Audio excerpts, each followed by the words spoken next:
तो आज बात हो रही है दिल्ली सल्तनत की। 1206 से 1526 तक, मतलब करीब 320 साल का लंबा दौर। जी हाँ, एक ऐसा दौर जिसने मध्यकालीन भारत का नक्शा ही बदल दिया। 5 अलग-अलग राजवंश आए इस दौरान। बिल्कुल। और एक पूरी तरह नई राजनीतिक, सामाजिक और हाँ, सांस्कृतिक व्यवस्था भी बनी। हमारे पास जो सामग्री है वो दिल्ली सल्तनत, एक ऐतिहासिक विश्लेषण के कुछ खास अंश हैं। आज कोशिश रहेगी कि इस विशाल और सच कहूं तो काफी उलझे हुए कालखंड की खास बातें समझें। कौन थे वो अहम शासक, उनकी नीतियां क्या थीं, उनका असर क्या हुआ, ये सब। हाँ, गुलाम वंश, खिलजी, तुगलक, सैयद और फिर लोधी। ये कहानी सिर्फ किसी बाहरी हुकूमत की नहीं है। सही कहा। ये एक सेंट्रलाइज्ड सिस्टम बनने की कहानी भी है, और कैसे भारतीय और इस्लामी संस्कृतियां मिली। और समाज में नए वर्ग कैसे उभरे, कैसे ताकतें बदली। चलिए शुरू करते हैं फिर। तो शुरुआत होती है कुतुबुद्दीन ऐबक से।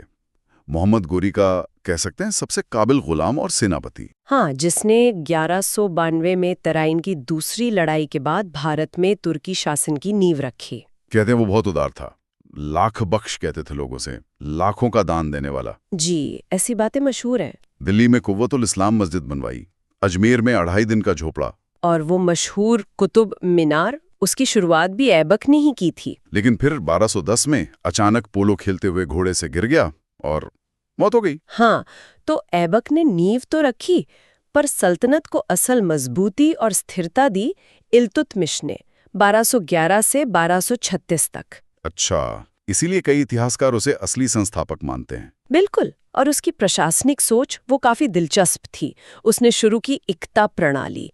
इसमें क्या था कि ऑफिसर्स और सैनिकों को कैश सैलरी की जगह जमीन दे दी जाती थी, मतलब इक्ता। अच्छा, तो वो जमीन से अपना खर्चा निकालते थे। हाँ, इक्तादार का काम था कि वो उस इलाके से रेवेन्यू वसूले, अपना खर्चा निकाले, अपनी टुकड़ी रखे और जरूरत पड़ने पर सुल्तान की मदद करे।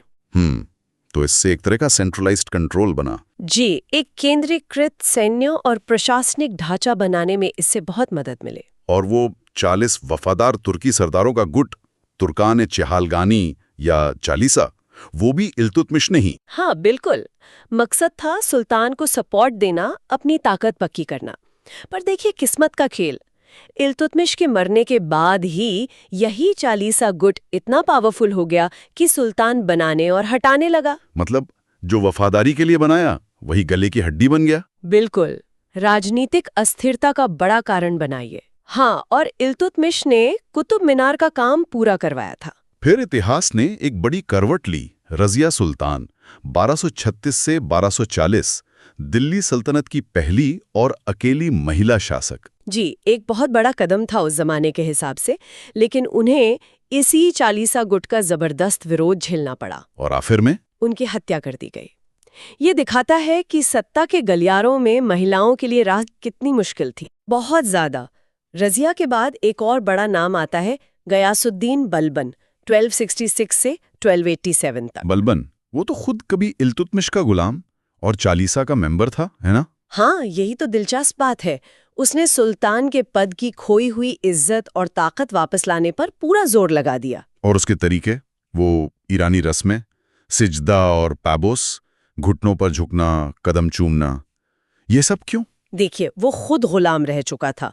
मामूलों का मतलब ही है गुलामी से आजाद, तो उसे अपनी अथॉरिटी साबित करनी थी। अच्छा, मतलब डिवाइन राइट जैसा कुछ। हाँ, खुद को जिल्ले-ए-इलाही यानी ईश्वर की परछाई कहना, ये सब अपनी सत्ता को मजबूत करने, उसे वैधता दिलाने के तरीके थे। और उसने विद्रोहियों के लिए तो बहुत सख्त नीति अपनाई थी, लौह और रक्त की नीति। बिल्कुल।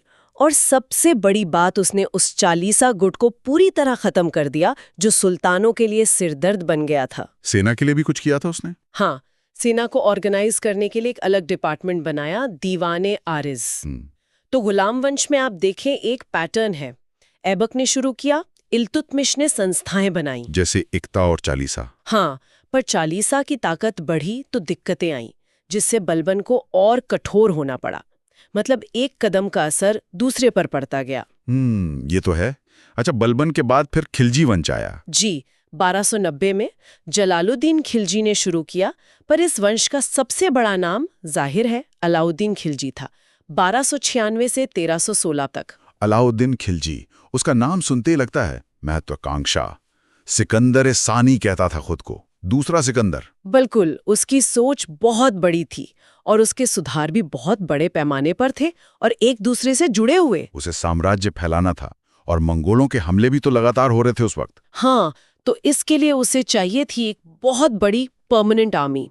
उसने सल्तनत की शायद सबसे बड़ी स्थायी सेना बनाई। और सेना में धांधली रोकने के लिए वो तरीके अपनाए, घोड़ों को दागना, दाग प्रथा। जी, ताकि अच्छे नस्ल के घोड़े बदले न जा सकें, और सैनिकों का पूरा हुलिया दर्ज करना, हुलिया प्रथा। और उसने इक्ता की जगह नकद सैलरी देना शुरू किया सैनिकों को। हाँ, कैश पेमेंट। इससे सुल्तान का सीधा कंट्रोल बढ़ा फौज पर। लेकिन फिर सवाल वही, इतनी बड़ी फौज, नगद तनख्वाह, पैसा कहाँ से आएगा? यहीं पर आती है अलाउद्दीन की सबसे मशहूर या कहें तो बदनाम बाजार नियंत्रण नीति। अच्छा, मार्केट कंट्रोल पॉलिसी। उसने जरूरी चीजों के दाम फिक्स कर दिए, अनाज, कपड़े, घोड़े, गुलाम, सबके, और सख्ती से लागू करवाया, ताकि सैनिकों को कम तनख्वाह में भी गुजारा करने लायक सामान मिल सके। बिल्कुल, मकसद यही था, सैनिकों की परचेजिंग पावर बनी रहे। इसके लिए अलग अलग बाजार भी बनवाए, अनाज मंडी, सराय अदल। जी हाँ, अनाज के लिए गल्ला मंडी, कपड़े और बाकी चीजों के लिए सराय ए अदल, घोड़े, गुलाम, मवेशियों के लिए अलग बाजार। और इन पर नजर रखने के लिए अफसर और जासूस, शहनाए मंडी, बरीद। कमाल का सिस्टम था। सिस्टम तो कमाल का था, लेकिन बहुत सख्त। जरा सी हेरा फेरी पर बहुत कड़ी सजा मिलती थी। स्रोत बताते हैं कि वजन कम तौलने पर उतना ही मांस काट लिया जाता था। बाप रे, तो ये आम लोगों की भलाई के लिए कम, फौज के लिए ज्यादा था। हाँ, मुख्य मकसद तो फौज को संभालना ही था। और पैसा जुटाने के लिए उसने टैक्स सिस्टम में भी बड़े बदलाव किए। जैसे उसने जमीन की पैमाइश करवाई, मसाहत प्रणाली, और उसके आधार पर लगान तय किया, और लगान बढ़ाकर कर दिया उपज का 50%। 50%? ये तो बहुत ज्यादा है। सल्तनत काल में सबसे ज्यादा। जी हाँ, और उसने अमीरों, इक्तादारों से जमीनें छीनकर उन्हें सीधी सरकारी कंट्रोल वाली खालसा भूमि में बदला, ताकि सारा पैसा सीधे शाही खजाने में आए। बिल्कुल। और घरी यानी घर पर टैक्स, चरी यानी चराई पर टैक्स, ये नए टैक्स भी लगाए। तो साफ दिखता है कि अलाउद्दीन के सैन्य, आर्थिक और राजस्व सुधार ये सब आपस में जुड़े थे, एक बड़ी रणनीति का हिस्सा थे। बड़ी फौज चाहिए तो सस्ता बाजार चाहिए, और दोनों के लिए खजाना भरना पड़ेगा। बिल्कुल, ये तिकड़ी उसकी नीतियों का आधार थी। साम्राज्य बढ़ाने की इच्छा और मंगोलों का डर, इन दोनों ने उसे ये सब करने पर मजबूर किया। अलाउद्दीन के बाद फिर तुगलक वंश। जी, 1320 से 1414 तक, और इसमें सबसे चर्चित नाम है मोहम्मद बिन तुगलक का, 1325 से 1351। हाँ, मोहम्मद बिन तुगलक, कहते हैं बहुत पढ़ा लिखा था, विजनरी था, लेकिन उसकी योजनाएं वो तो सब बुरी तरह फेल हुई। वो एक क्लासिक केस है कि अच्छी नियत और अच्छी सोच काफी नहीं होती। जैसे वो दोआब में टैक्स बढ़ाना ठीक जब अकाल पड़ा था। हाँ, नतीजा किसान जमीन छोड़कर भाग गए। फिर राजधानी दिल्ली से दौलताबाद ले जाना। सोचा तो शायद इसलिए था कि दक्षिण भारत पर कंट्रोल बेहतर होगा। हाँ, सोच तो थी, पर प्लानिंग इतनी खराब थी, इतनी अव्यवस्था फैली कि लोगों को भयानक मुसीबत झेलनी पड़ी और आखिर में वापस दिल्ली लौटना पड़ा। और वो सांकेतिक मुद्रा, तांबे के सिक्के चलाना, सोनी चांदी की जगह। आइडिया बुरा नहीं था, चीन वगैरह में चल रहा था, पर यहाँ सरकार का उस पर कंट्रोल ही नहीं रहा। इतने जाली सिक्के बने कि पूरी अर्थव्यवस्था ही ठप हो गई। और वो खुरासान और कराचिल के सैनिक अभियान, वो भी फेल। कराचिल में तो कहते हैं पूरी सेना ही पहाड़ी रास्तों में खो गई या मारी गई। तो मोहम्मद बिन तुगलक को मामला यही दिखाता है कि विजनरी होना एक बात है और उसे जमीन पर उतारना बिल्कुल दूसरी। टाइमिंग, तरीका, प्रशासनिक क्षमता सब जरूरी है। उसकी नीतियां शायद वक्त से आगे थी, पर अमल बहुत खराब था। अच्छा, इस सारी उथल पुथल के बाद गद्दी पर बैठा फिरोज शाह तुगलक, 1351 से 1388 तक। जी, और उसने बिल्कुल उल्टा रास्ता अपनाया। मोहम्मद बिन तुगलक के बड़े जोखिम भरे प्रयोगों की जगह उसने स्थिरता और लोक कल्याण पर जोर दिया। हाँ, उसने काफी काम किए, जैसे बेरोजगारों के लिए दफ्तर, गरीबों की मदद के लिए दीवाने खैरात, बूढ़ों के लिए पेंशन। नहरें बनवाई, खासकर यमुना से हिसार तक, जिससे खेती को बहुत फायदा हुआ। कई नए शहर बसाए, हिसार, फिरोजाबाद, जौनपुर। मस्जिदें, मदरसे बनवाए। संस्कृत ग्रंथों का फारसी में अनुवाद भी करवाया। जी हाँ, उसका फोकस काफी हद तक मोहम्मद बिन तुगलक से हुए नुकसान की भरपाई करना और लोगों को राहत देना था। लेकिन उसकी धार्मिक नीति उतनी उदार नहीं थी। नहीं, उसने गैर मुसलमानों पर जजिया फिर से लगाया और इस बार ब्राह्मणों को भी इसके दायरे में ले आया।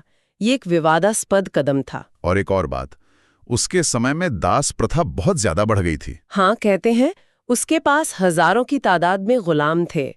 शुरुआत में शायद ये ताकत दिखाने का जरिया हो, पर बाद में ये सल्तनत के लिए एक बड़ा आर्थिक और संगठनात्मक बोझ बन गया और ये भी पतन का एक कारण बना। और फिर वो बड़ा झटका लगा 1398 में तैमूर का हमला। तैमूर लंग का आक्रमण। उसने दिल्ली को बुरी तरह लूटा, कत्लेआम किया। तुगलक वंश की तो जैसे कमर ही टूट गई। केंद्रीय सत्ता लगभग खत्म हो गई। बिल्कुल। इसी अफरा तफरी के बाद तैमूर के एक गवर्नर खिज्र खान ने सैयद वंश 1451 की नींव रखी। लेकिन ये वंश तो काफी कमजोर था। हाँ, ज्यादा समय चला भी नहीं। हाँ, सिर्फ 37 साल। वो असल में ताकतवर नहीं थे, बस तैमूर के नाम पर हुकूमत करते रहे। इसके बाद आए लोधी, 1451 से 1526 तक। ये पहले अफगान शासक थे दिल्ली सल्तनत के। जी हाँ, बहलोल लोधी ने इसकी स्थापना की। इस वंश में सबसे काबिल शासक माना जाता है सिकंदर लोधी को, 1489 से 1517 तक। उसने साम्राज्य को थोड़ा संभाला। हाँ, विस्तार भी किया और प्रशासन को भी सुधारा और 1504 में आगरा शहर बसाया। वही आगरा जो बाद में मुगलों की भी राजधानी बना। जी, हालांकि सिकंदर लोधी धार्मिक रूप से काफी असहिष्णु था, ऐसा स्रोत बताते हैं।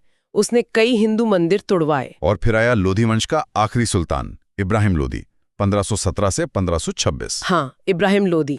उसका शासन काफी कठोर था और वो अपने अफगान सरदारों के बीच बहुत अलोकप्रिय हो गया था। मतलब अंदर ही अंदर फूट पड़ गई थी। बिल्कुल। कई सरदार उससे नाराज थे और इसी अंदरूनी कला और असंतोष का फायदा उठाया काबुल के शासक बाबर में। और फिर आया 21 अप्रैल 1526, पानीपत का मैदान। पानीपत की पहली लड़ाई इब्राहिम लोधी और बाबर के बीच। इस लड़ाई में बाबर की जीत हुई, इब्राहिम लोधी मारा गया। बाबर की जीत के पीछे क्या वजह थी? उसकी सेना छोटी थी शायद। सेना छोटी थी पर तकनीक बेहतर थी।